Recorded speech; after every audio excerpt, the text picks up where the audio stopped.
যারা শরিয়ার বিরুদ্ধে কথা বলেন, যারা শরিয়াকে মানে না বলে দাবি করেন, বিশ্বাস করে বলে দাবি করেন, তাদের সম্পর্কে আমি স্পষ্ট বলতে চাই, বাংলাদেশে শরিয়ার ভিত্তিতে দেশ পরিচালিত হবে, এর কোনো বিকল্প নাই।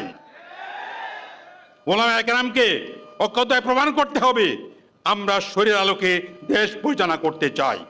যারা ভারতের ভয়ে, সাম্রাজ্যবাদের ভয়ে যারা অন্য চিন্তা করেন, তাকে অনুরোধ করব আপনারা কথা হুঁশিয়ার সঙ্গে বলার চেষ্টা করবেন।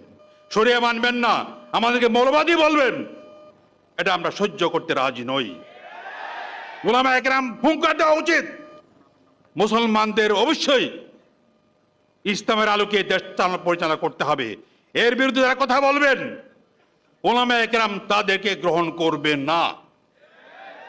মোরাদ বলে যারা গালি দেবেন, তাদেরকে এই ওলামা একরাম গ্রহণ করবে না। তাই আমি হুঁশিয়ার করতে চাই, যারা আমাদেরকে মৌলবাদ বলে গালি দেন,